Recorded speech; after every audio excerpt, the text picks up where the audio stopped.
Assalamualaikum warahmatullahi wabarakatuh.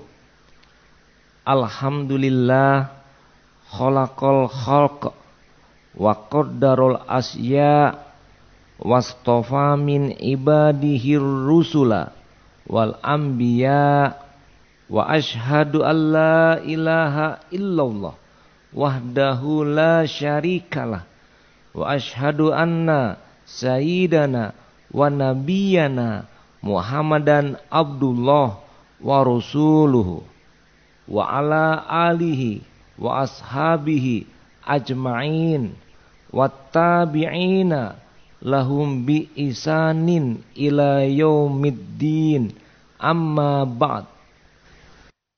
Pagi ini kita akan menyampaikan tausiah judulnya menghormati orang tua. Nah ya, mungkin walaupun kita sudah usia 50 tahun, 60 tahun, pasti di antara kita ada yang masih hidup ibu dan bapak kita. Dan juga mungkin di antara kita ada yang bapaknya sudah meninggal atau ibunya yang sudah meninggal. Atau kedua-duanya ada juga. Tapi setidak-tidaknya yang hadir di sini kebanyakan juga sudah jadi orang tua, punya anak, bahkan mungkin punya cucu. Betul ya Bapak Ibu ya? Ada yang punya cucu, ada yang punya anak, ada yang belum punya anak juga ada. Ada yang baru berkeluarga. Nah, kenapa Allah Subhanahu wa Ta'ala menyuruh kita menghormati orang tua? Kalau dikaitkan dengan hadis Nabi Muhammad SAW, banyak lagi dalil-dalil yang menyuruh kita menghormati orang tua. Kita buka dalam Al-Quran surat Al-Isra ayat 23. Ya. Wa qada rabbuka alla ta'budu illa iyyahu wabil walidaini ihsana. Dan seterusnya sampai akhir ayat. Ya, surat Al-Isra ayat 23. Allah memerintahkan. Wa qada, diperintahkan. Ya, disuruh kita untuk tidak menyembah atau tidak menyembah selain Allah, atau mungkin bahasa mudanya tidak boleh syirik. Tidak boleh jadi orang yang musyrik, menyembah selain Allah. Dan kemudian setelah itu perintahnya langsung Bapak Ibu, hendaklah kamu menghormati orang tuanya. Terus ayat berikutnya dalam surat itu menceritakan bagaimana kita harus memelihara bapak ibu kita. Jangan mengatakan kata-kata menolak permintaannya, mengerjakan larangannya. Tidak boleh pula kita membentak dan berkatalah kata-kata mulia kepada bapak dan ibu kita. Lah kita sekarang sudah besar kayak begini, udah jenggotan, ya kan, udah kumisan, udah besar-besar semua. Ibu kita, bapak kita minta tolong sama kita. Lagi sibuk Pak. Ambil sendiri. Astagfirullahaladzim. Na'udzubillah min zalim. Bayangin. Apa enggak ingat dulu kita 24 jam. 24 jam 24 kali 60 menit. Berapa detik itu? Sekarang ini bapak ibu kita minta cuman 1 menit aja. Ambil air minum, mungkin ibu bapak kita udah terduduk, gak bisa jalan. Gak mau, 1 menit. Sedangkan ibu bapak kita beribu-ribu menit membantu kita tanpa ada ungkapan tanpa ungkapan kecewa. Ada gak dulu ibu kita waktu menggendong kita, kurang aja sama aja. Goyang-goyang, nyolatan di kasur, banting gitu. Kemudian anak yang masih bayi itu minta makan sorang. Kalau ada begitu, saya rasa nggak ada kalau begitu. Kalau ada pasti ibunya nggak normal aja. Betul ya? Bayangkan, nah sekarang kita bayangkan sebagai ibu. Begitu nggak kita? Pasti kalau kita begitu nggak normal. Apa aja yang kita minta oleh anak kita. Nah sekarang saya tanya ibu, bayangkan ibu bapak sebagai bapak dan ibu. Tadi kan sebagai anak. Pasti kalau anak kita sekarang diminta, dikasih nggak? Apalagi bu, makan bu. Dikasih nggak? Dikasih. Masa anak minta makan nggak dikasih? Anak minta minum nggak dikasih? Anak pergi sekolah nggak dikasih? Kita kasih. Mintanya dikasih semua. Jadi Bapak Ibu yang saya hormati, inilah kaedah dan keadaan yang perlu kita maklumi, kita pahami. Sehingga sampai menyebut menghargai seorang ibu, dikatakan kaki ibu adalah lapak apa? Surga. Bukannya ada surga di kaki ibu, dilihat bu, yuk ada surga bu, enggak lebih itu. Tapi perumpamaan. Ridhonya Allah itu dari ridhonya orang tua. Jadi kalau Bapak Ibu sekarang jadi pegawai PT Kereta Api, insya Allah Pak Kadifri juga, ini ridho orang tua. Kalau orang tua nggak ridho, nggak berkah, dan nggak jadi yang baik, macam-macam aja celakanya kita. Kalau kita bekerja berbuat sesuatu, orang tua nggak ridho dan orang tua kesal sama kita marah, hidup kita dijamin nggak berkah, hidup kita dijamin nggak tentram. Kalau kita berkeluarga, keluarganya kacau balau, anak kita pun nggak benar. Kenapa kita tidak menghargai dan tidak menghormati orang tua? Matinya pun nauzubillah nggak tahu.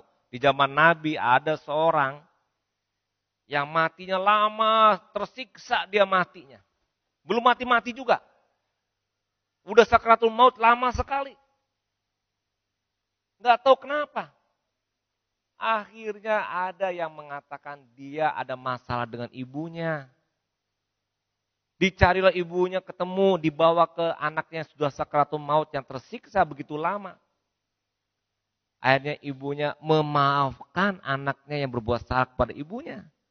Akhirnya langsung plek meninggal dengan tenang. Begitu Bapak Ibu, jangan cubu-cubu kalau masih ada ibu kini hidup, ibu awak, bapak awak masih hidup, jangan cubu-cubu. Macam-macam. Sekarang itu apa yang diminta oleh Bapak Ibu kita, apalagi ini Bapak Ibu di sini sudah PNS, dapat gaji, dapat penghasilan, ajan dekanu bini awak dan dekanu laki awak, tak putuh lo hubungan awak aja Bapak Ibu awak. Caranya gimana? Orang tua istri kita layani sehingga orang tua kita dilayani juga oleh istri kita. Begitu caranya. Tapi kita ingin orang tua dilayani, tapi mertua nggak dilayani, itu muncul masalah nanti. Ada lagi cerita. Anak muda di zaman Nabi mau pergi perang. Apa kata Nabi? Kamu izin dulu sama ibumu. Udah Pak, sampai 3 kali disuruh izin. Begitu ridhonya kegiatan dan perbuatan yang kita lakukan sebagai seorang anak harus pada orang tua. Nah Bapak Ibu yang saya hormati, Al-Quran tadi menyuruh kita peliharalah Bapak Ibu kita. Wajar Bapak Ibu? Gantian dong. Kita sudah dipelihara oleh Bapak Ibu, giliran Bapak Ibu kita lagi kita pelihara. Wajar kan? Tapi sebetulnya kalau dihitung-hitung, nah ini ya, kalau dihitung-hitung jujur, kita sebagai Bapak dan Ibu kepada anak, dibandingkan kita sebagai anak kepada Bapak dan Ibu, saya bisa pastikan yang ada di sini, sebagian besar masih kalah pengorbanannya Bapak Ibu kepada kita dibanding kita kepada Bapak Ibu. Lah, coba bayangkan, kita usia bayi, jangan usia bayi ketika hamil. Ibu hamil, kamapai ibu kok bawa genderang drum band kok, kan drum band tuh kan. 9 bulan lama itu. Lihat rasa awal sebagai anak pada waktu itu susah aja ibu kita. Ketika proses melahirkan, sampai usia taruhlah sampai usia 7 tahun. Masih kita bersama ibu di rumah, belum sekolah. Di rumah. 7 tahun, dikali 12 bulan, dikali 30 hari, dikali 24 jam, dikali 60 detik, bara detik. Jutaan detik. Ratusan ribu menit.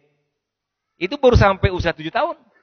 Nah, sekarang kita sebagai anak kepada orang tua, lay sampai jutaan detik melayani bapak ibu kita. Kan tidak. Betul kan? Karena apa? Karena kita sekolah, karena kita sudah bekerja, karena kita sudah punya keluarga, karena kita punya kesibukan, karena kita punya kegiatan. Insya Allah bapak ibu kita paham. Seperti hanya sekarang nih saya punya anak paham. Anak saya sibuk jadi dokter spesialis, jadi di perusahaan asing bekerja, dia punya anak dan sebagainya, paham kita. Tapi ketika satu saat saya sakit, kemudian minta ini dan itu, anak gak mengikuti. Berarti kita disakiti oleh anak. Nah, Bapak Ibu yang saya hormati, marilah kita dengan kesempatan ini bersama-sama selalu hormati orang tua kita. Ya, Bapak Ibu ya, kita sebagai anak, kemarin saya didatangi oleh staf saya. Pak, ibu saya sakit di rumah sakit. Dan saya ada pekerjaan begini begitu. Saya bilangin, Bapak, saya izinkan untuk meninggalkan kantor karena pertimbangan ibu bapak yang lagi sakit. Begitu pula saya sebagai pimpinan agar pegawai saya menghormati orang tuanya di saat-saat dia sedang sakit, bahkan mungkin itu saat akhirnya hidup dia. Walaupun mungkin datang isi absen dulu, kerjakannya wajib-wajib dulu tanda tangan supaya nggak terganggu pekerjaan, setelah itu baru kita izinkan ke kantor, ke rumah sakit. Nah, jadi Bapak Ibu, kita sebagai anak kepada orang tua mesti begitu. Nah, kita sebagai orang tua, maukah dibegitukan oleh anak kita? Dipelihara oleh anak kita mau? Dengan kata-kata baik mau? Kata-kata mulia mau? Caranya, nah ini caranya. Ibu-ibu dan bapak, contohkan kepada anak kita, bagaimana kita kepada orang tua. Itu cara yang paling efektif. Saya ulangi ya. Kita nih sebagai orang tua ingin dihormati oleh anak kita. Bagaimana caranya? Kita hormati orang tua kita. Kita sebagai orang tua ingin dikunjungi oleh anak-anak kita, betul? Caranya kita mengunjungi orang tua kita. Bapak Ibu, mau nggak dikasih uang oleh anak kita? Mau?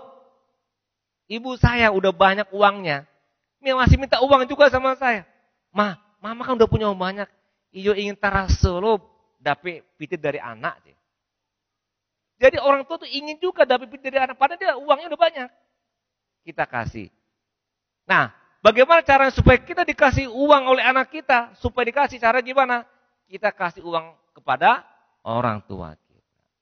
Jadi mencontohkan kita kepada orang tua kita.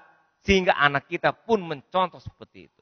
Tapi kalau kita marah-marah sama orang tua kita nggak pernah kunjungi orang tua kita nggak berbuat baik kepada orang tua, balasannya anak kita pun akan begitu kepada kita. Rugi besar, double ruginya. Kita kepada orang tua rugi, kita pun sama anak kita pun diperlakukan yang sama rugi juga. Oleh karena itu marilah Bapak Ibu, jadilah anak yang soleh dan solehat kepada orang tua, hormati, dan jadilah orang tua yang baik pula kepada anak-anak kita, sehingga kita akan dibalas kebaikan pula oleh anak kita.